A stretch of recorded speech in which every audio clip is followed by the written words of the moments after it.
మొదటి దినవృత్తాంతాలు first Chronicles 21 chapter 21వ అధ్యాయము 8వ వచనంలో రాయబడిన విషయాన్ని నేను ఈ కార్యం చేసి అధిక పాపం తెచ్చుకొంటిని. నేను మిక్కిలి అవివేకంగా ప్రవర్తించితిని. ఇప్పుడు నీ దాసుని దోషము పరిహరించుమని దేవునితో మొరపెట్టగా యెహోవా దావీదునకు దర్శకుడు గాదుతో ఇలాగ సెలవిచ్చెను, నీవు వెళ్ళి దావీదుతో ఇట్లనము.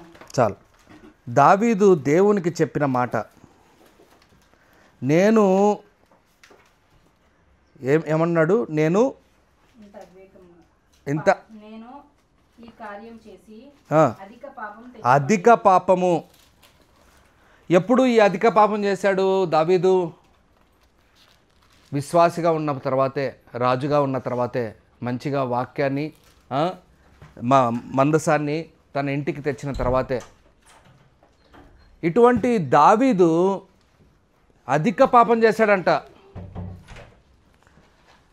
పాపము చేయడానికి మనిషికి చాలా వరకు ఆస్కారాలు ఉంటాయి, గుర్తుపెట్టుకోండి. బైబిల్లో ప్రకారంగా పాపాలు చేస్తూ ఉంటే దేవుడు ఎప్పుడూ ఆపడు. ఆదామును అవ్వను పాపం చేస్తుంటే ఆపాడా దేవుడు?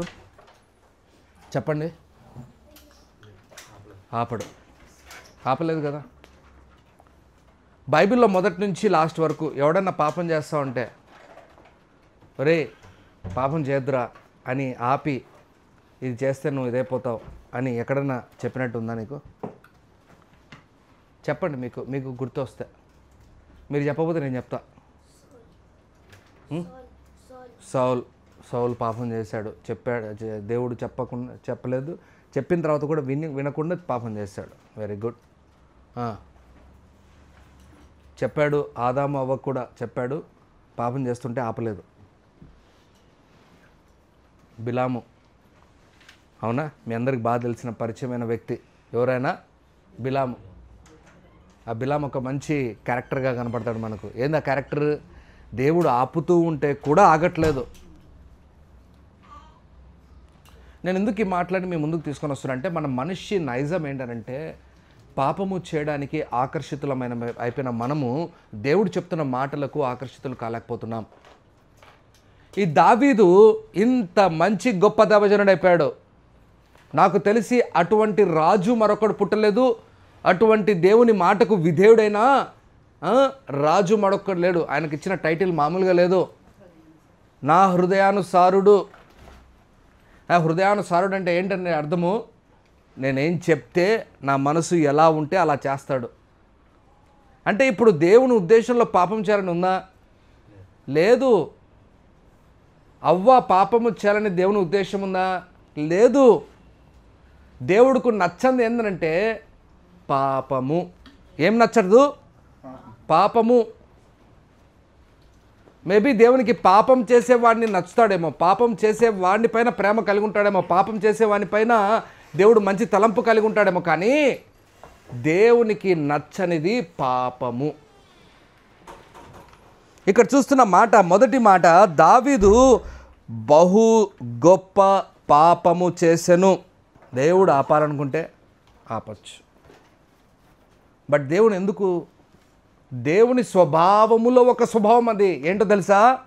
బలవంత పెట్టే స్వభావం లేదు యేసయ్యకు. దేవునికి లేదా ఆ స్వభావం. అరే నీకు ఇష్టం వచ్చినట్టు నువ్వు చేస్తానన్నప్పుడు చెయ్యి, పర్లేదు, చెయ్యి, దానికి పర్లేదు. దానికి వచ్చే ప్రతిఫలము నువ్వు అనుభవిస్తావు. మళ్ళీ మనము కొంతమంది క్రైస్తవులు మనం ఎంత టాలెంట్ అయిపోయామంటే, పాపము చేయించడం కూడా దేవుడు చేయించాడు అని చెప్పేంత ఉన్నారు కొంతమంది. ఏం చెప్పాలి, ఏం చెప్పాలన్నా దేవుడు చేయించాడన్న ఆ దినాల్లో. బైబిల్ని అలా అర్థం చేసుకుంటున్నారు చాలామంది. ఈ గొప్ప పాపము చేయడానికి గల కారణం ఏంటి? ఇది కావాలి ఫస్ట్ మనకు. ఏం కావాలి? కారణం ఏంటి? పాపము చేయడానికి కారణం ఏంటి? మొదటి దినవృత్తాంతాలు అదే అధ్యాయంలో 21వ అధ్యాయం మొదటి వచనం ఇలా ఉంటుంది. చదువుదాం. 21. తర్వాత సాతాను ఇశ్రాయేలుకు విరోధముగా లేచి దావీదును ప్రేరేపింపగా. అర్థమవుతుందా? ఇజ్రాయేలుకు విరోధముగా లేచిందంట ఎవరు? సాతాను. సాతాను పిక్చర్లోకి వచ్చిందే అనుకో అటాక్ చేయడానికి, మామూలుగా ఉండదు. నీ వ్యవహారం నా వ్యవహారం. మామూలుగా మనం సాతాను అటాక్ చేయకపోయినా కూడా మనం పడిపోతున్నాం. ఈ మాట గుర్తుపెట్టుకొని నేను చెప్పే మాట, సాతాను అటాక్ చేయకపోయినా కూడా మనము పడిపోతున్నాం చాలా విషయాల్లో. అందుకే యాకోబు రాసిన పత్రికలు అంటారు, మన అభిలాష స్వకీయ దురాశ ఏం చేస్తూ ఉంది? ఈడవబడి, దాన్ని అది ఏడవబడి అని అంటే చాలామంది ఏడవడం అనుకుంటారు. ఈడవబడి అంటే దాన్ని లాగి మనం పాపం చేయడానికి కారణమవుతుంది. అది వేరే కారణం. రెండవ కారణం ఏంటంటే సాతాను. ఆదికాండం మీకు అర్థం కావాలని చెప్తున్నాను, చాలా విషయాలు మనకు అర్థం కావు. ఆదికాండము అవ్వ ఆదాము ఇద్దరు చక్కగా బాగా బ్రతుకుతున్నారు, కానీ సాతాను ఎప్పుడైతే లేచాడో అప్పుడు పడిపోయారు. అంతకాలం వాళ్ళు పండును చూస్తూనే ఉండాలో, పండును చూస్తున్నారు రోజు, కానీ పండు మీద పెద్ద ఆశ రావట్లే వాళ్ళకు. కానీ సాతాను ఎప్పుడైతే లేచి నిలబడిందో ఆశ పుట్టింది. ఎందుకు? ఏదైతే లేదో ఆ ఆశను వేసేసాడు. ఆ పండు తింటే చనిపోతారా? ఓ శీఘ్రంగా చచ్చిపోతారా? కాదే, నువ్వు దేవుని వల్లే అవుతావు. ఈరోజు దేవుడు చెప్తున్న మాట ఏంటంటే, సాతాను ఈవెన్ యేసేను కూడా ఇబ్బంది పెట్టడానికి, యేసేను కూడా శోధించడానికి, యేసేను కూడా నలగొట్టడానికి, యేసేను కూడా పలు విధాలుగా శ్రమల్లోకి తీసుకువెళ్ళడానికి అగెన్స్ట్గా నిలబడింది. ఇప్పుడు పెద్ద సవాల్ ఏంటంటే, మరి ఏందన్నా మేము సొంతంగా పడిపోవచ్చు అంటున్నాం. ఫస్ట్ పాయింట్, మీరు సొంతంగా పడేటంటో మీరు తెలుసుకోండి. పాపం వాడిని ఎప్పుడు బ్లేమ్ చేయకండి. వాడు అటాక్ చేస్తే పెద్ద దానికి అటాక్ చేస్తాడు. ఎవడు వాడు? సాతాను. మళ్ళా మీరు ఎవరెవరు అనుకున్నారు? సాతాను అంటే పక్కన వాళ్ళని చూడకండి. సాతాను బైబిల్లో పలు విధాలుగా ఒక్కొక్కరికి ఆయా తగిన సమయాల్లో అటాక్ చేసింది, వాళ్ళకు విరుద్ధంగా నిలబడింది. మనకు తెలుసు అందరికీ. మనము ఇంకా చూడాలంటే యేసే దగ్గర చూస్తున్నాం, ఈవెన్ పేతురు దగ్గర కూడా చూస్తున్నాం. అవునా కదా? ఆ పేతుర్ని ఇంకా మీకు అర్థం కావాలని చూపిస్తున్నాను. లేఖనాలు చదవండి అన్నమాట, మీకు ఇంకా స్పష్టంగా అర్థమవుతుంది. లేఖనాలతో చెప్పడం ఇంకా మంచిది. లూకా రాసిన సువార్త 4వ అధ్యాయము 13వ వచనం, అక్కడ రాయబడి ఉన్న విషయం చూడండి ఎలా ఉంటుందో. ఆ మాట మీరు చదివితే, అపవాది ముగించి విడిచిపోయాను. కానీ అక్కడ ఒక తర్జుమాల్లో రాయబడి ఉన్న మాట ఏంటంటే విడిచిపోయాను అని ఉంది, కానీ దానిలో ఇంకొక కంటిన్యూషన్ ఉంది. కానీ వేరే ఆపర్చునిటీ కోసం తిరుగుతూ ఉందంట, ఇంకొక టైం కోసం వెతుకుతూ ఉందంట. ఫస్ట్ సాతాను ఏం చేసింది? యేసేను శోధించాల్సినంత శోధించేసింది. శోధించిన తర్వాత అక్కడ ఇంగ్లీష్లో ఉందన్నమాట, చదువుతలే నా కోసం. When the devil had finished every temptation, he left him until ఇది కావాలి నాకు, until opportune time. It will be waiting for your time. నీ కోసం ఎదురు చూస్తూ ఉంటుంది. నువ్వు ఎప్పుడు అనకముందే పడిపోయేవాడు అయితే ఇంకా నీకు అనుకుంటాడు తుస్తాడు, వీడు ఏం వాక్యాల్లో నిలబడేవాడు కాదు, వీడు ఊరికే ముందే పడిపోతాడు. బ్రదర్, గాలి వాన వచ్చి భూకంపాలు వచ్చి ఇల్లు పడితే అది వేరే విషయం బ్రదర్. అవునా? నేను తుమ్మితే ఇల్లు పడితే ఎలా ఉంటుంది బ్రదర్? మామూలు అడుగుతున్నాను నేను, మీరు ఏమనుకోకండి. ఇట్లా పడదన్న ఇల్లు అనుకుంటున్నారేమో. ఒక మాట చెప్తున్నాను, తుమ్మకపోయినా కూడా ఇల్లు పడింది. నేను చూసా, తుమ్మకున్నా కూడా ఇల్లు పడిపోయింది. ఎందుకు పడింది? దాన్ని కరెక్ట్ ఫౌండేషన్ వేయకపోతే అలాగే పడిపోతుంది, అలాగే కూలిపోయింది. ఈరోజు దేవుడు చెప్తున్న మాటలు ఏంటి తెలుసా? మనము ముందుగా బలపడి శక్తివంతులం అవ్వడానికి సిద్ధపాటు కలిగి ఉండాలి.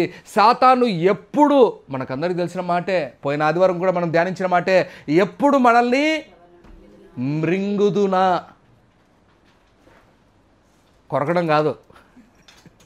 సాతాను నిన్ను కొరకడానికి కాదు ఎదురు చూసేది. దేనికమ్మ చూసేది? మింగడానికి. అది మామూలు పెద్దది, అది గర్జించు సింహం వలె. మరి నువ్వు ఎలా ఉండాలి? నీ విశ్వాస పరిణామం ఎలా పెరుగుతూ వెళ్ళాలి? నీకున్న సమయంలో నువ్వు ఎలాగ విశ్వాసగా నేను ఇప్పుడు మిమ్మల్ని ఒక పెద్ద సవాలు విసురుతున్నా.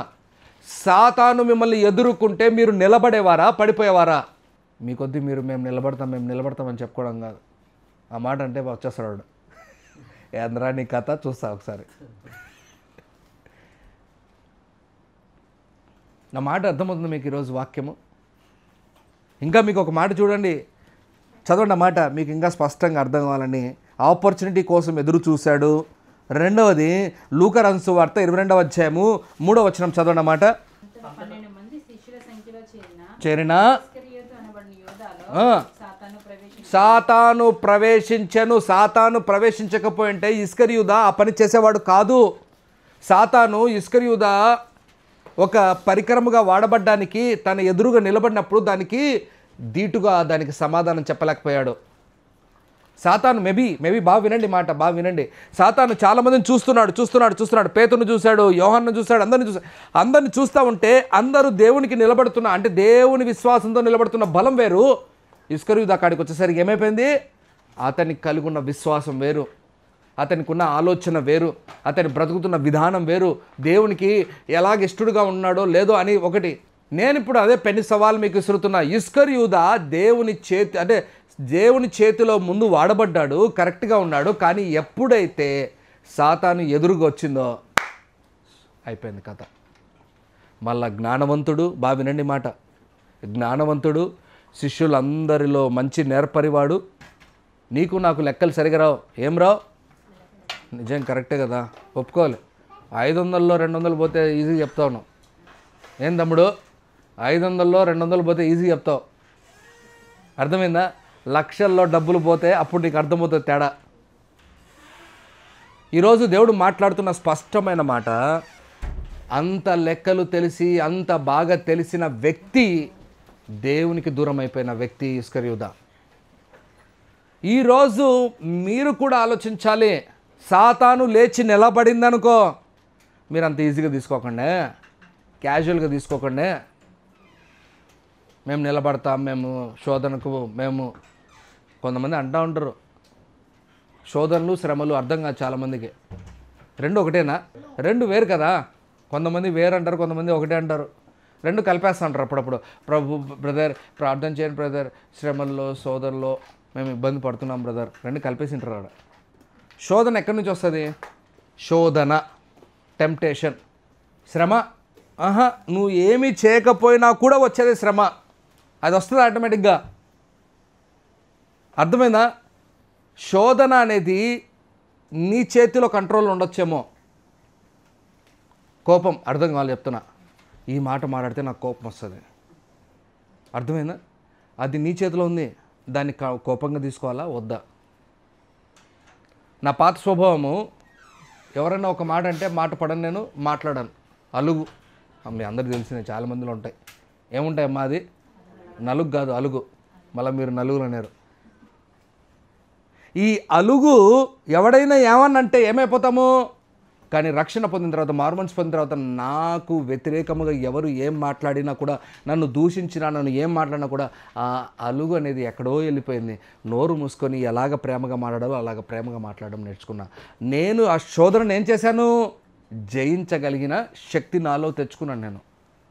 శ్రమ అలా కాదు.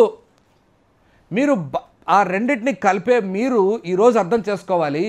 సాతాను ఈ శ్రమలను, శోధనలను మిమ్మల్ని ఓడిపోవడానికి మంచి పరికరంగా పనిచేసేదే సాతాను. బాగా అర్థం చేసుకొని నేను చెప్పాను. సాతానికి కీ పాయింట్స్ కావాలి. ఏం కావాలి? నీ దగ్గర ఆల్రెడీ బలహీనతలు ఉన్నాయనుకో, అలా పట్టేసుకుంటాడు. నువ్వు వాడికే ఆస్కారం ఇచ్చేస్తావు. ఒకవేళ నీ దగ్గర బలహీనత లేకపోయినా నిన్ను ఎలా ఎదుర్కోవాలో ఆలోచిస్తాడు. ఇక్కడ సాతాను చేస్తున్న పన్నాగం చూడండి. మీకు ఎందుకు ఈ మాటలు ఇంత స్పష్టంగా చెప్తున్నానంటే, ఆ సాతాను ఇజ్రాయెల్ మీదికి, అదే మాట చదువుతున్నాం అక్కడ 21 వచనము, ఇజ్రాయెల్ మీదికి చదువు మాట, దావీదును చదువుతాను 21 మొదటి దినవృత్తాంతాలు ఒకటే చదువుతున్నాం. విరోధముగా లేచి లెక్కించుటకు, ఇప్పుడు లెక్కించడానికి ప్రేరేపించాడు. ఆ లెక్కించబడిన దాంట్లో వీడు చేయాల్సిన పని మంచి చేయొచ్చు. సాతాను చేయాల్సిన పనికి కుయుక్తిగా మనం పనులు చేయొచ్చు. బాగా అర్థం చేసుకోండి మాట. కానీ మన దగ్గర ఉంటాయి కదా అది.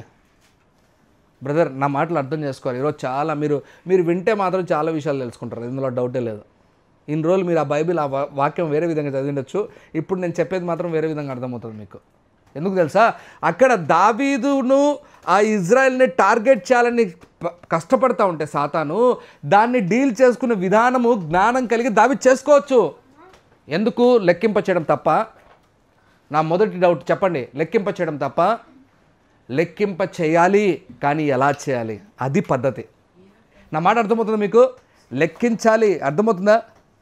మీరు ఏదన్నా పాపము, ఏదన్నా శోధన వచ్చింది, కోపం వచ్చింది అనుకోండి, మీ దగ్గర కోపం అనేది ఉంది, ఆ కోపం ద్వారా మీరు శోధింపబడి దేవునికి వ్యతిరేకమైన పని చేస్తున్నారు, కానీ ఆ కోపాన్ని ఉపయోగించుకొనే మీరు దేవునికి ఇష్టలుగా మీరు కూడా మార్చబడచ్చు. అర్థం కావాలని ఎగ్జాంపుల్ తీసుకున్నా. మరి కోపాన్ని పెట్టుకొని ఎలా బ్రదర్ అంటే, ఆ కోపాన్ని పెట్టుకొని మర్యాదగా మాట్లాడచ్చు ఎదుటివానితో, సమాధానంగా చెప్పచ్చు. కోపపడ్డము పాపం కాదు బైబిల్ ప్రకారంగా. బైబిల్లో మీకు అందరికీ తెలిసిన వాక్యం ఏంటి? కోపపడుడి, కానీ అంటే ఏంటి? ఆ సంఖ్య చేయి, నువ్వు ఆ సంఖ్యలో కూడా తప్పు చేయకుండా జాగ్రత్తగా ఉండొచ్చు. ఏంటి బ్రదర్ ఆ తప్పు చేయకుండా ఉండొచ్చు? చదవండి అన్నమాట, మీకు అర్థం కావాలని ఆ విషయాల్ని స్పష్టంగా మీకు అర్థమయ్యేటట్టు చెప్తాను. చూడండి, నిర్గమకాండము 30:12 ఎలా ఉందో చూడండి. మోషేతో ఇట్లా నేను లెక్కింపవలెను, వేలకు ఏమి ఇవ్వాలంట? ప్రాణ ప్రక్రియ ధనమును ఇచ్చుకొనవలెను. తర్వాత అలాగూ చేసిన ఎడలా అది అర్థమైందా? లెక్కించు, కానీ ఎలా లెక్కించాలి? వాళ్ళకు ప్రాణ క్రయ ధనము, దాన్ని ఏమంటారంటే ర్యాన్సమ్ మనీ అంటారు ఇంగ్లీష్లో. నా మాట విన్నారు మీరు? ర్యాన్సమ్ మనీ అంటే ఏంటి? ప్రాణ క్రయ ధనము అంటే ఏంటి? మీరు మాట్లాడాలి. ట్యాక్స్ అర్థం కావాలని చెప్తున్నా. అందరికి ఒకటే ట్యాక్స్ 10%. నేను లెక్కించాలంటే డబ్బులు ఇవ్వాలి. నువ్వు ఎందుకు లెక్కించాలి? ఎందుకు డబ్బులు ఇవ్వాలి తెలుసా? దేవుడు నిన్ను బ్రతికించాడు కాబట్టి, ఆ రోజు ఆ లెక్కలో నువ్వు ఉన్నావు కాబట్టి, ఆ సజీవ లెక్కలో నువ్వు ఉన్నావు కాబట్టి. దేవుని ఉద్దేశం అది. దేవుడు డబ్బులు తీసుకొని నీ డబ్బులు తీసుకొని ధనికుడు అవుతాడా? చెప్పండి మీరు. మీ డబ్బులు నా డబ్బులు తీసుకొని ధనికుడు కాదు.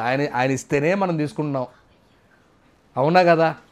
మీకు అప్పుడప్పుడు ఆశ్చర్యం వేస్తూ ఉంటుంది, నాకు ఆశ్చర్యం వేస్తూ ఉంటుంది. ఏం తెలుసా, ఈ అంబానీలు, ఈ ధీరుబాయిలు, వీళ్ళందరూ మనుషులు ఇక్కడ ఉన్న నిధులను తీసుకొని వాడుకొని వాళ్ళు ఏం చేశారు తెలుసా? ధనికులు అయ్యారు వాళ్ళు. ఆ పెట్రోలియం అమ్ముకొని దుబాయ్ ఏమైంది బ్రదర్? దుబాయ్ ఏమైంది? ఇప్పుడు రిచ్ కంట్రీ అవుతుంది అది. నా మాటలు అర్థం కావాలి మీకు. ల్యాండ్లు అమ్ముకొని, భూములు అమ్ముకొని ఏం చేస్తారు? ధనికులు అవుతున్నారు, అవునా కదా? దేవుని చేసిన వాటిని వాడుకొని ధనికులు అవుతున్న ఈ దినాల్లో మీకు అర్థం కావాలి ఏందనంటే, నేను దేవుడు ఏం చెప్తే అది చేయడానికి రెడీగా ఉండాలి. ఇది దావీదుకు తెలుసు, తెలిసి కూడా తప్పు చేశాడు. ఇప్పుడు కొంతమంది ఎలాగా సినిమాలు చూడకూడదు తెలుసు, కానీ అది తట్టుకోలేకపోతారు కొంతమంది, అవును కదా?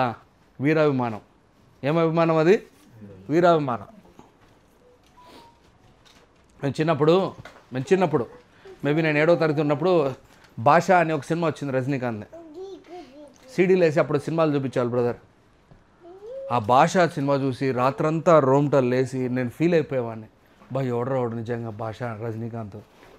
అప్పటి నుంచి రజనీకాంత్ సినిమా స్టార్టింగ్లోనే హే సూపర్ స్టార్ అని పడుతుంది కదా, అప్పుడే ఇంకా స్టార్ట్ ఫీలింగ్. ఆ నుంచే ఇలాంటి సినిమాలు పిచ్చోని నేను, అర్థమైందా? ఇలాంటి సినిమా పిచ్చోళ్ళని సినిమాలు చూడకూడదని తెలిసిన తర్వాత, రక్షణ మారుమనసు పొందిన తర్వాత దాని విషయంలో పడిన శోధన నాకు తెలుసు. నేను ఎందుకు ఈ మాటలు చెప్తున్నా అంటే, దావీదుకు తెలిసి కూడా తప్పు చేశాడు దావీదు. ఏం చేయలేదు? లెక్కించేటప్పుడు డబ్బులు కట్టాలి, ఒక్కొక్కడి ఇవ్వాలి డబ్బులు. ఆ డబ్బులు ఇవ్వాలి ఎవరు. దాని విషయంలో తొందరపడ్డాడు. రెండోది ఏం చేశాడు? రెండో తప్పు చూడండి, బహు గొప్ప పాపం కదా. మొదటి పాపం అది. రెండో గొప్ప పాపం ఏంటి?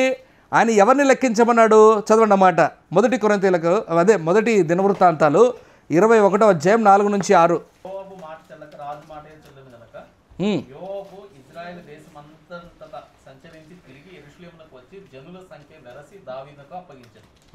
ఇశ్రాయేలీయులందరిలో కత్తి దూయేవారు 11 లక్షల మందియు, యూదా వారిలో కత్తి దూయేవారు 4,70,000 మందియు సంఖ్యకు వచ్చిరి. రాజు మాట యోవాబునకు అసహ్యంగా ఉండెను గనుక లేవి బెన్యామీను గోత్ర సంబంధులను ఆ సంఖ్యలో చేర్చలేదు. బాబా ఎన్ని చేశాడు చూడు, ఎన్ని తప్పులు చేశాడు చూడు ఆయన.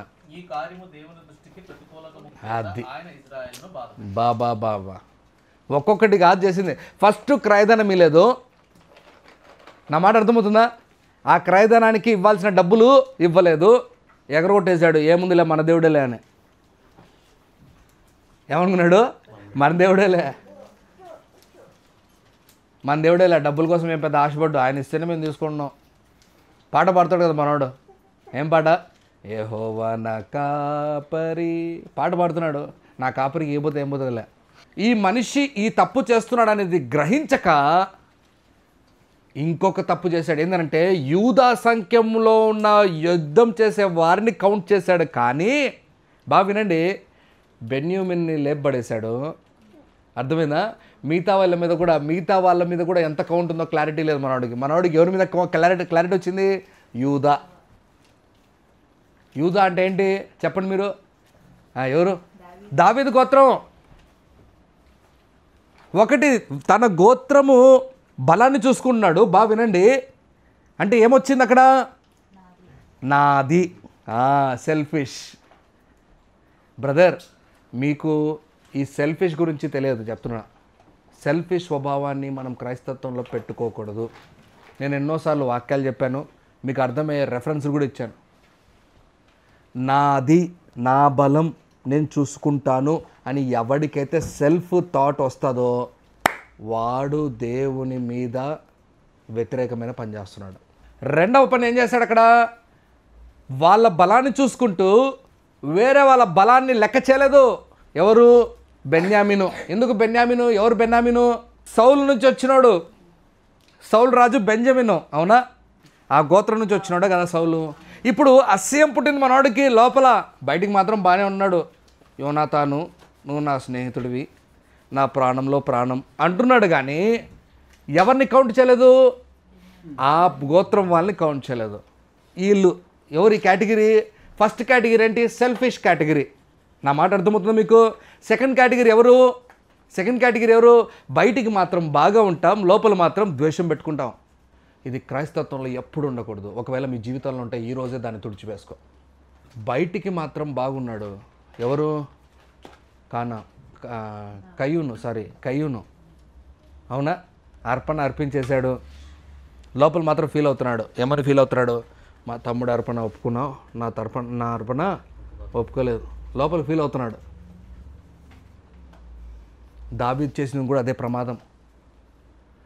బయటికి మాత్రం సౌలు సంఖ్యను ఇది ఎవరికి తెలియదు, ఎవరిని లెక్కింప చేశాడు. యోవాబు దగ్గర చాలా ఎక్కువ దాపెట్టాడు మనోడు. మన దావీదు సంచి అంతా ఏడుంది? పాపం సంచి. అర్థమవుతుందా నీకు? బెత్షెబాతో పాప చేసిన తర్వాత చెప్పండి, మనోడికి తెలియదు అనుకున్నారా? మనోడికి లెటర్ రాశాడు. ఎవరికి రాశాడు లెటరు? యోవాబుకి లెటర్ రాశాడు. రే, వాడు ఒక హిత్తీయుడైనా ఉరియా అని ఒకడు ఉంటాడు, వాడిని ముందు పెట్టు.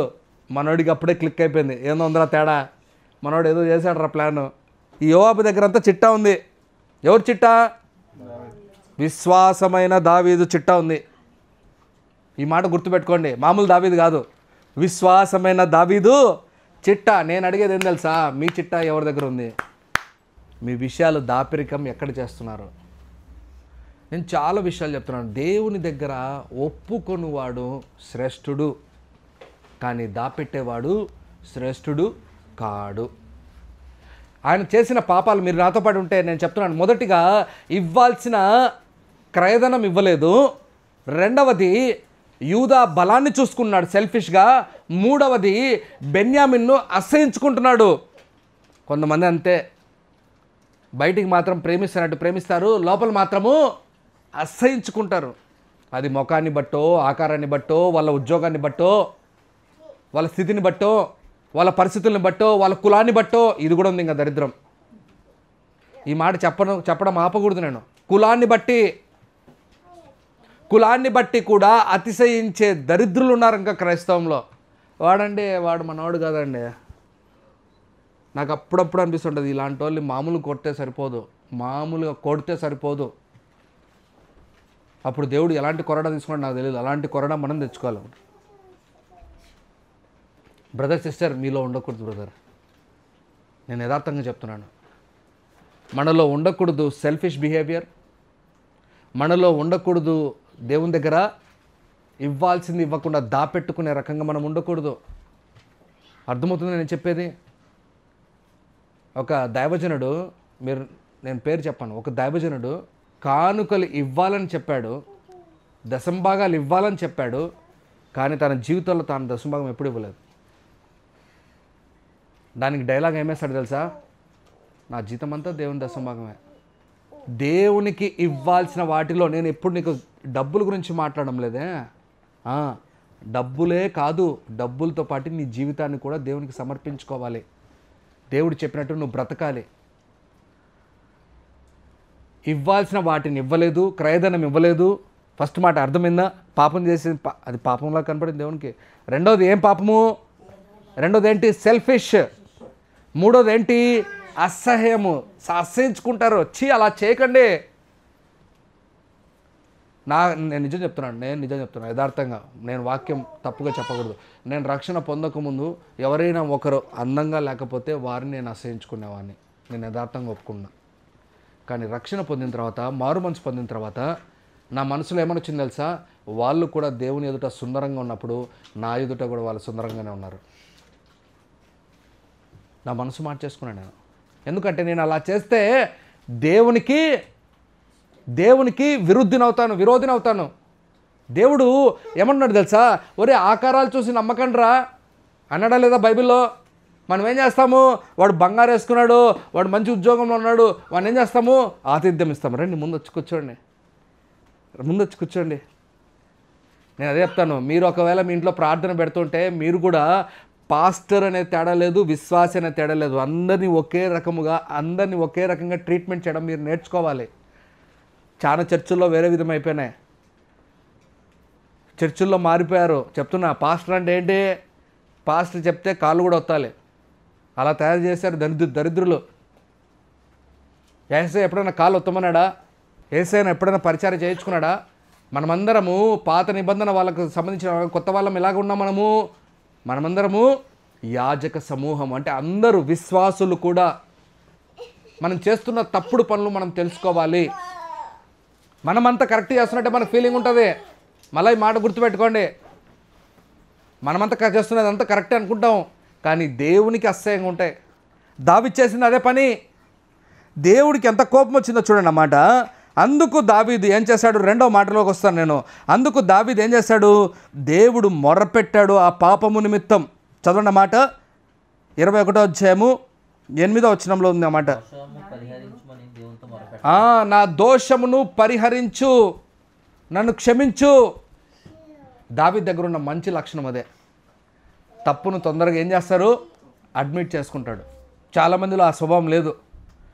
90% చాలామందికి సౌలు స్వభావం ఉంటుంది. ఏంది సౌలు స్వభావం చెప్పండి మీరు? ఒరే, అక్కడి నుంచి అవి తీసుకొని రావద్దురా అని చెప్పాను రా నేను. నువ్వెందుకు తెచ్చావు? మా దేవునికి బలి, దేవుని అర్పణ. ఇప్పుడు పక్కనోడు ఎవరైనా చూస్తే, ఇప్పుడు ఈ ఇద్దరు మాట్లాడుకుంటున్నారు. ఎవరిద్దరు మాట్లాడుకున్నారు? సౌలు రాజు మాట్లాడుకున్నాడు, సమయాలు మాట్లాడుకున్నాడు. ఇప్పుడు మూడో వ్యక్తి ఎవడన్నా వచ్చి చూశాడు అనుకో, దూరం నుంచి చూస్తే, ఎంత భక్తిరా ఆయనకు, బలి కోసం తెచ్చుకున్నాడా గొర్రెల్ని. గొర్రెలు తెచ్చుకున్నట్టు కూడా చెప్పలే మనోడు. అడుగుతా ఉన్నాడు. పోతా ఉంటే, ఏంది సౌలు, గొర్రెల సౌండ్ వస్తుంది, గొర్రెలతో పాటు బర్రెల సౌండ్ కూడా వస్తుంది, ఏంది సౌలు అని అంటే, అప్పుడు అన్నాడు, ఏమన్నాడు తెలుసా? సమయంలో దేవుని అర్పణ కోసం తెచ్చాను. ఎంత ట్విస్ట్ చేశాడు మనోడు. కడుపు కోసమే తెచ్చుకున్నాడు. అవునా కదా? అర్పించాల్సినాడు ఎవడు?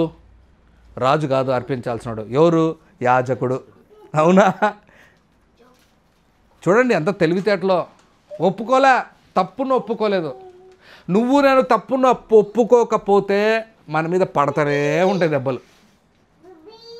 ఈ మాట గుర్తుపెట్టుకోండి.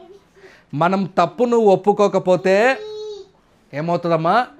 మన మీద దెబ్బలు పడుతూనే ఉంటాయి. మీరు పడతానట్టు కూడా మెహసూస్ లేకుండా గమ్మగా ఉందాంలే అని అనుకుంటే కుదరదు. ఏ స్థితికి వచ్చేసాడు సౌలు చెప్పండి? తన కత్తిని తానే పెట్టుకొని చనిపోయేంత స్థితికి వచ్చాడు. అంటే సూసైడ్ చేసుకునే పరిస్థితికి వచ్చాడు. బైబిల్లో ఉందా మాట? సౌలు సూసైడ్ చేసుకునే పరిస్థితికి వచ్చాడు. అందుకే అడ్మిట్ చేసుకోవడం రావాలి. ఎలా అడ్మిట్ చేసుకోవాలి చదువుదాం. ఆ మాట ఎలా అడ్మిట్ చేసుకోవాలి, దేవుని దగ్గర ఎలా ఒప్పుకోవాలి చదువుదాం. లూకా రాసిన సువార్త 2వ సమయాలు మొదటిగా చదువుదాం. 2వ సమయాలు 7వ అధ్యాయము 18 వచనం త్వరగా చదువుదాం. దావీదు ఆ, రాజు లోపల ప్రవేశించి ఆ, యెహోవా సన్నిధిని కూర్చుండి ఉమ్, ఇలాగున మనవి చేశాను. ఉమ్, నా ప్రభువా యెహోవా, ఉమ్, ఇంతగా నీవు నన్ను హెచ్చించుటకు ఉమ్, నేనెంతటి వాడను? ఉమ్, నా కుటుంబం ఏర్పాటిది ఆ, ఇంత హెచ్చుగా చేసినంతయు ఆ, మీ దృష్టికి కొంచెమై ఆ, మానవుల పద్ధతిని బట్టి ఆ. బహుకాలం జరిగిన తర్వాత మీ దాసుడైన నా సంతానంలో కలగబోవు దాన్ని గూర్చి ఆ. నీవు సెలవిచ్చి ఉన్నావు. బా ఎంత ఆలోచించి ఎలా ప్రార్థన చేస్తున్నాడు. నువ్వు నన్ను హెచ్చించుటకు నేను ఏ పాటి వాడను? నేను ఏ పాటి వాడినయ్యా? తన స్థితిని తెలుసుకున్నాడు. నువ్వు నేను మోకాలు వేస్తాము, మొదటిగా మన పాపాలు ఒప్పుకోం. ఈరోజు నేను చెప్తున్నాను, మీ ప్రార్థన జీవితం ఈరోజు నుంచి మార్చబడాలి.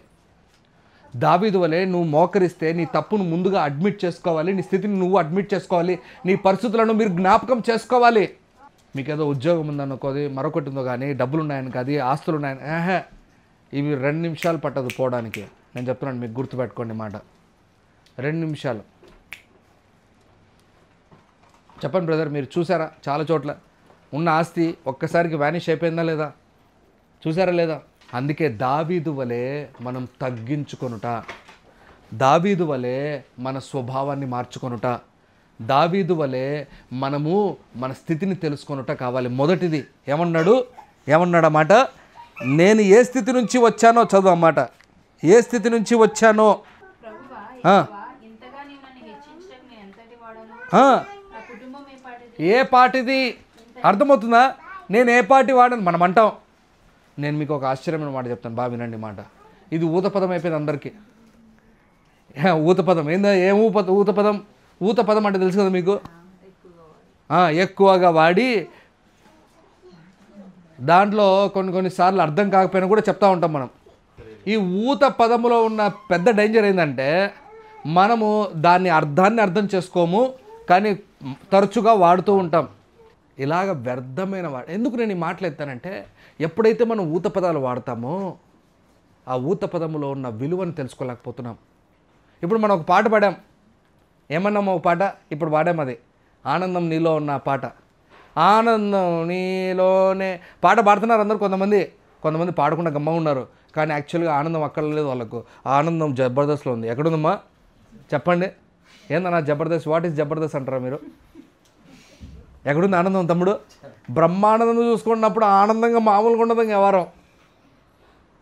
ఇంకా పక్కన నెట్టేసుకుండా అవుతాడు కావాలంటే. ఆనందం ఎక్కడుంది? మళ్ళీ అదే పదంలో ఇంకో పాట ఉంది. ఏమనుంది? మనం చదివాం అది. ఊపిరి, నా ఊపిరి దేవుడు అని చెప్తాం, కానీ ఎవరైనా నిజంగా అంత ఊపిరి అంటే సీరియస్గా తీసుకుంటారా? చెప్పండి. ఊపిరి అంటే ఏంటమ్మా?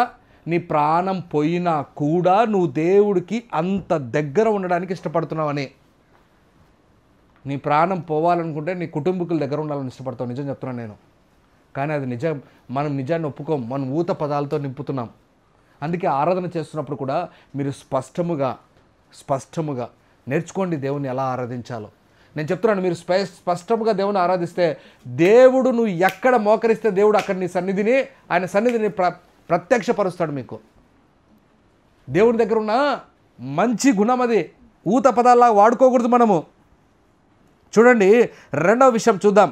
లూకా రాసిన సువార్త 18వ అధ్యాయము, మనందరికీ తెలిసిన ప్రార్థన, ఒప్పుకోలు ప్రార్థన, 18వ అధ్యాయం 13 నుంచి 14. సుంకరి దూరముగా నిలుచుకొని ఆకాశం వైపు కనులెత్తుటకు ధైర్యము చాలక ఓ రొమ్ము కొట్టుకొనుచు. ఇది నిజమైన ప్రార్థన, దేవుని దగ్గర ఒప్పుకునే ప్రార్థన. ఆకాశం వైపు ఎత్తడానికి కూడా ధైర్యము చాలక. మోకాల మీదకి వస్తే మనము నిజముగా వాస్తవానికి ఎలా ఉంటున్నామో అదే ప్రార్థన చేయాలి. కానీ వాస్తవానికి దగ్గర లేదు మన ప్రార్థన. సగం ప్రార్థన అంతా రిక్వైర్మెంట్లతో పోతుంది. అవునా, మాకు అవి కావాలి, మాకు ఇవి కావాలి, మాకు ఇవి. సగం రిక్వైర్మెంట్లో ఆడెళ్ళిపోయా. సగం అంతా ఏం ప్రార్థన చేస్తున్నాం కూడా అర్థం కాదు కొన్నిసార్లు. ఈరోజు దేవుడు చెప్తున్న మాట, వాడు ఏం చేస్తున్నాడు? సుంకరి ఆకాశం వైపెత్తుటకు ధైర్యము చాలక రొమ్ము కొట్టుకొనొచ్చు. ఇంకా రొమ్ము కొట్టుకోవడం అనేది ఇంకా అసలు ప్రార్థనలో కుదరదులే. రొమ్ము కొట్టుకోవాల్సినంత బాధ ఏముందన్న మాకంటారా మీరు? అర్థమైందా? రొమ్ము కొట్టుకోవడం అంటే ఏంటో తెలుసు కదా మీకు. అంత ప్రార్థన చేసేవాడు ఎవడన్నా ఉన్నాడా? ఆకాశం వెత్తడానికి ధైర్యము లేదు, రొమ్ము కొట్టుకొనుచు. ఏమ్మా తల్లి, చదువు తల్లి.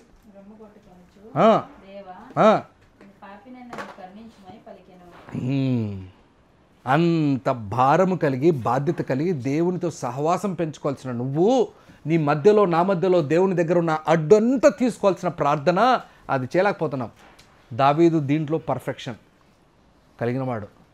తప్పుడు చేశాడు బెత్షెబాతో, కొడుకు పుట్టాడు, ఆ కొడుకుని చంపుతాడని దేవుడు చెప్పాడు. అయినా కూడా ఏం చేశాడు దావీదు? చెప్పాలి మీరు. దావీదు ఏం చేశాడు? చంపుతున్నాడులే, ఏం పర్వాలేదు అని కాలు మీద కాలు వేసుకొని, వేరుశనగకాయలు తీసుకొని రా, వాడు చచ్చిపోతాడే, నాకు తెలిసేవాడు అన్నాడా? ఏం చేశాడు బ్రదర్? మీ అందరికి తెలుసు ఆ వాక్యం, మీకు తెలియని వాక్యాల. ఉపవాసం ఉండి భయంకరముగా విలపించి ప్రార్థన చేశాడు. ఏడ్చి ఏడ్చి ఎక్కిళ్ళు పెట్టి ప్రార్థన చేశాడు. ఈరోజు నేను మిమ్మల్ని అడుగుతున్నా, మీ ప్రార్థనలు ఎలా ఉంటున్నాయి? దావీదు చేసిన పని తప్పే. మొదటి తప్పు ఎలా చేశాడో చెప్పాను. ఆ తప్పుకు తగిన ప్రార్థన ఉంది దావీదు దగ్గర. మీ దగ్గర, నా దగ్గర అది లేదు. ఏం లేదు? ప్రార్థన. దేవుని దగ్గర ఎలా ఒప్పుకోవాలి, ఎన్ని ఒప్పుకోవాలి, ఏ విషయాలు మాట్లాడాలి, నాకు అప్పుడప్పుడు అనిపిస్తుంటుంది. మన అక్కడ బైబిల్ చదివిన దాంట్లో దేవుని కృప ఎంత ఎత్తుందంట, మన పాపాలు అంత ఎత్తుంటాయి. కానీ దాని గురించి చింతపడం మనం. నేను చెప్పే మాట అర్థం కావాలని చెప్తున్నా. మన పాపాలు ఎంత ఎత్తుంటే చెప్పాలి బ్రదర్, ఆకాశం అంత ఎత్తుంటాయి, కానీ దాని గురించి చింతపడం మనం. ఏం అడగాలన్నా? సరే అడుగుతాను, ఎక్కువ మాడితే నా కోసం అడుగుతావు.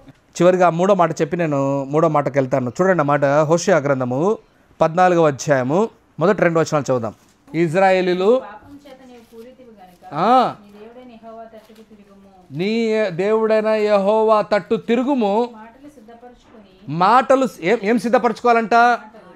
డబ్బులు కాదు సిద్ధపరచుకోవాల్సింది.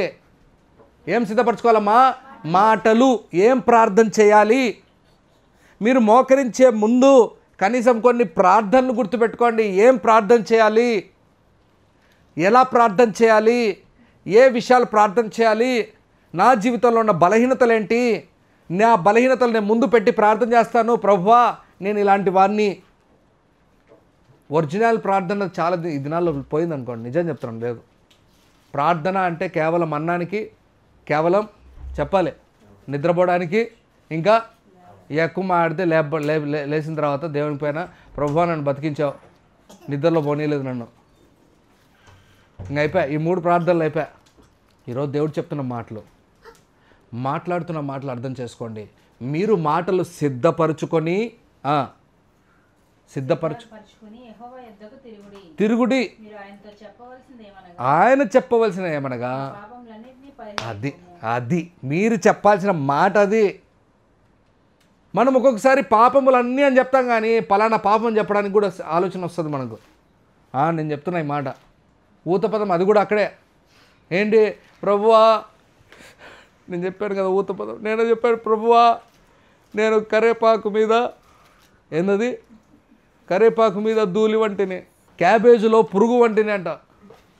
ఊతు పదాలు వేరే దొరకలేదు మా ఇళ్ళకు. వంకాయలో పురుగు వంటి వాడని నన్ను అడిగిపోయాడురా నేను, వంకాయలో దూరిపోయినాడు. ఊత పదాలకు ఒక హద్దు ఉంటుంది. కనీసం ప్రార్థన అయిపోయిన తర్వాత రే వంకాయలో ఉన్న పురుగా అంటే మాట వినడు. మన ప్రార్థన మాటలు సిద్ధపాటుతో ఉండి బాగా అర్థం చేసుకోవాలి.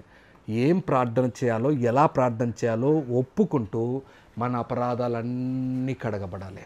మన అపరాధాలు కడగబడితే మనం పరిశుద్ధులమవుతాం. మనం పరిశుద్ధులమైతే దేవునితో సహవాసం చేయబడతాం. మనం దేవునితో సహవాసం చేయబడితే నీ ఎదురుగా నా ఎదురుగా పెను సవాలుగా నిలబడే సాతాను పారిపోతాడు. హల్లెలూయా.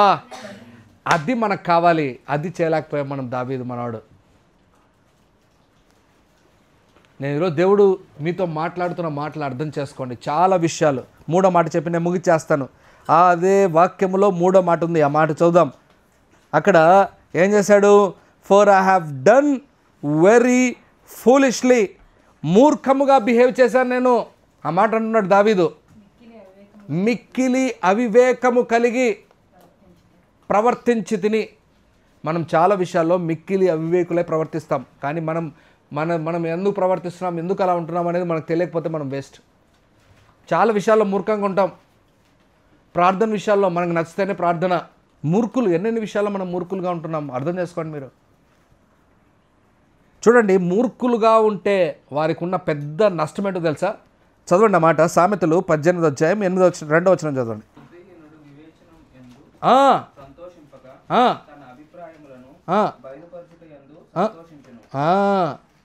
బుద్ధిహీనుడు, జాగ్రత్త తల్లి, బుద్ధిహీనుడు ఇంగ్లీష్లో ఎవరైనా చదవగలరా నా కోసం please? A fool takes no pleasure in understanding. బాగా అర్థం చేసుకోండి. మూర్ఖుడు అర్థము చేసుకొనుటలో ఆనందం వాడికి రావాల్సిన మజా రాదు. వాడు ఎప్పుడు ఏ విషయాలు అర్థం చేసుకోలేడు. The fool doesn't have pleasure in understanding. అర్థం చేసుకునే విషయంలో వాడికి ఆనందము రాదు. రాకపోతే ఏమవుతుంది? వాడు ఏం అర్థం చేసుకున్నాడో కూడా మనకు అర్థం కాదు. పోతానాడు ఊరికే జీవితం. వాక్యం ఊరికే కొనసాగుతుంది. క్రైస్తవుడు అని చెప్పుకొని పోతా ఉన్నాడు. ఏం సంబంధం లేదు. బల్లారాధన చేస్తున్నాడు, బల్లలో చేయబెడుతున్నాడు, ఎందుకు చేస్తున్నాడో తెలీదు. అందుకే కదా ఈ దినాల్లో చెప్తున్నాడు, ఫీట్ వాష్ చేస్తున్నాడు, ఎందుకు చేస్తున్నాడో తెలీదు. నీకంటే నాకంటే కన్యాదానం చేసే మామగారు గొప్ప, అవునా? కన్యాదానం చేసే అంటే ఏమంటారు దాన్ని? అల్లుడిని తెచ్చుకున్నప్పుడు ఏం చేస్తారు? వాళ్ళు కాళ్ళు కడుగుతారు, అవునా కదా? వాళ్ళు కొంచెమన్నా ఫీల్ అవుతారు, ఒరే ఇప్పుడు ఈరోజు నుంచి నా కొడుకురా వీడియోని. మన వాళ్ళకు క్రైస్తవుల్లో ఫీట్ వాష్ చేస్తున్నారు కానీ అర్థం కావట్లేదు ఫీట్ వాష్ అంటే ఏంటో. ఎందుకు తెలుసా? మూర్ఖపు స్వభావం ఉంది మనలో. కారణం ఏంటి? మూర్ఖముంది. మూర్ఖముడికి ఎప్పుడు మాటల్లో ఉన్న మాధుర్యం అర్థం కాదు. ఏమర్థం కాదు? మాధుర్యం. రెండో మాట చూడండి, మూర్ఖపు స్వభావం కలిగిన వాడు ఏమైపోతాడో చూడండి. ఆ మాట చదివి నేను ముందుకెళ్తాను. ప్రసంగి 7వ అధ్యాయము 17వ వచనం. అధికముగా దుర్మార్గ పనులు చేయకుము.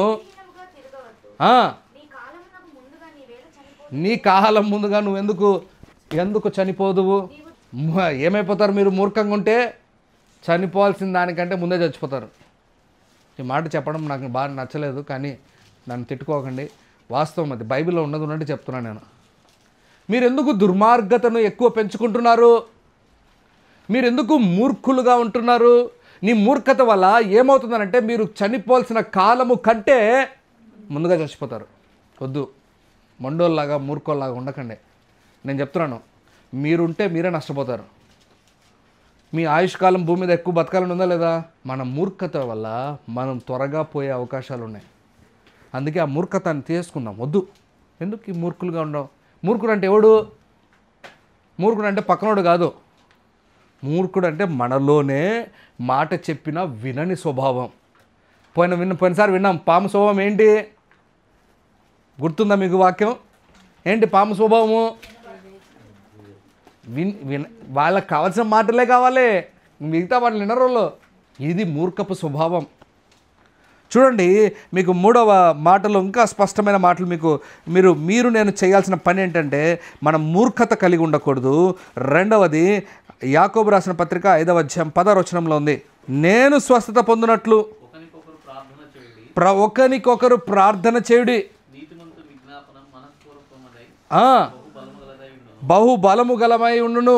ముందుగా ఒకరి మీద ఒకరు మూర్ఖంగా ఉండడం మానివేసి ఒకరికొకరు ప్రార్థన చేయడం, ఒకరి గురించి ఒకరు చెప్పుకోవడం, ఒకరొకరి గురించి ఒకరితో మాట్లాడడం,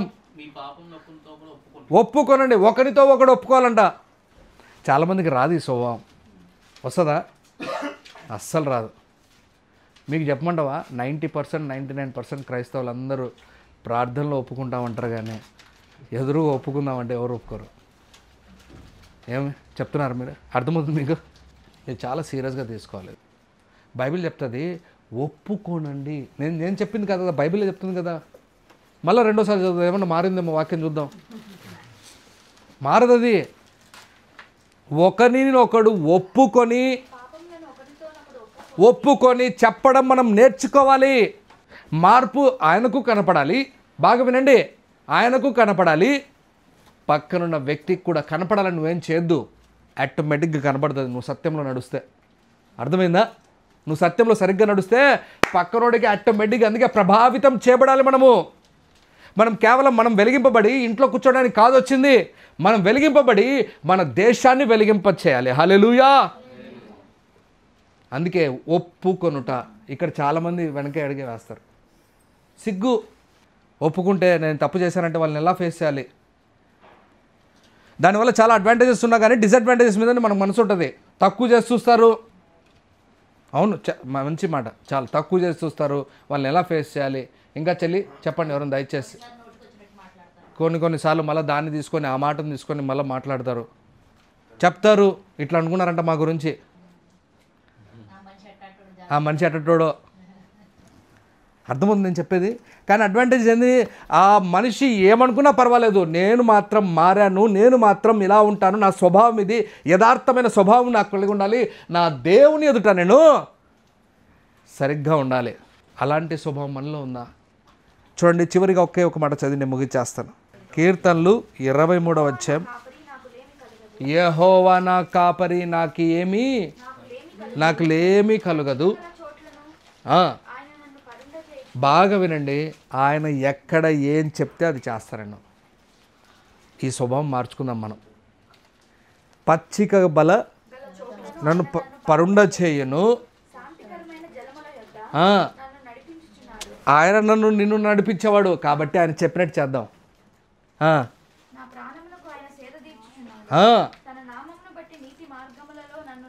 అది చాలు. 23వ కీర్తన అన్నీ చాలా మంచి మాటలు ఉన్నాయి అక్కడ. నేను ఒక మాట చెప్తాను చివరిగా. 3వ మాటలో చెప్పిన స్పష్టమైన మాటలు బాగా వినండి. 3వ మాటలు ఏం చెప్పాను మీకు? మూర్ఖంగా ఉండకూడదు. దయచేసి మూర్ఖత్వాన్ని తీసుకోండి. క్రైస్తత్వంలో మూర్ఖంగా ఉండకండి. నేను వినను, నేను చెయ్యను, నేను కరెక్ట్, నాకు ఆ మాటలు కాదు, ఈ మాటలు కాదు.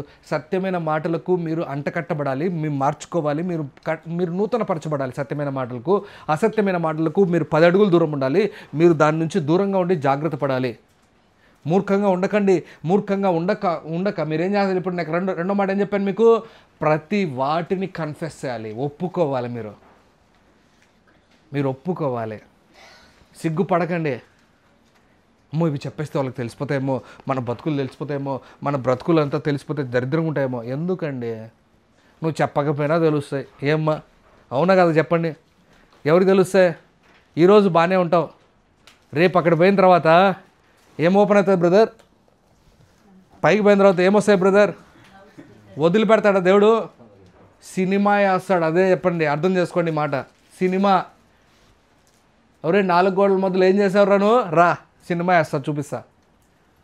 అప్పుడు వెనకలే మీ బంధువులు అందరూ ఉంటారు. ఏమ్మా, అందరికి ఫ్రీ పబ్లిసిటీ. చూసి మా ముందు ఎంత బాగా నటించేవారు, వాళ్ళది వస్తుంది సినిమా, పర్వాలేదు. కానీ అప్పుడు మాత్రం నేను చూసి నవ్వుకుంటారు. దానికంటే ముందే మనం ఒప్పుకుంటే దేవుని ఎదుట మనం యథార్థవంతులం అవుతాము, దేవునికి మనం ఇష్టలం అవుతాము. దేవుని చెప్పినట్టు బ్రతికి మనము పచ్చిక గల చోట్ల పరుండ చేసి మనల్ని శాంతికరంగా చేసి చివరికి ఏం చెప్పారు తెలుసా? అపోస్తుల కార్యాల్లో దేవుడు చెప్పిన మాట, నా దావీదు, ఆ మాట చదివేసి మనం ముగిచేద్దాం. ఆ మాట మీ అందరికీ తెలిసిన మాట, అది 13వ అధ్యాయము 22వ వచనం, అపోస్తుల కార్యాలు. తొలగించి దావీదునకు వారికి రాజుగా ఏర్పరిచి మరియు ఆయన యెష్షయి కుమారుడైన దావీదును కనుగొంటిని. అతడు నా ఇష్టానుసారుడు, అతడు నా ఉద్దేశములన్నీ అది చెప్పి అతని గురించి సాక్ష్యం. నా ఉద్దేశములన్నీ చేశాడు. తప్పు చేసినా వెంటనే ఒప్పుకున్నాడు, పాపాలు చేసినా వెంటనే మళ్ళీ పరిగెత్తుకుంటూ వచ్చాడు. మనకు కూడా ఆ స్వభావం రావాలి. తప్పులు చేస్తాం, అమ్మో మీరు కరెక్ట్ అని ఎప్పుడు ఫీల్లో ఉండకండి. నేను చెప్తున్నాను, మేమేం తప్పు చేశాం, మాకే జరుగుతున్నాయి. ఈ లూపులో ఉన్నారనుకోండి, మీ తప్పులు ఎప్పుడు బయటికి రావు. నేను అప్పుడప్పుడు అనుకుంటూ ఉంటాను, చిన్న చిన్న విషయాల్లో కూడా నేను ధ్యానం పెడుతూ ఉంటాను.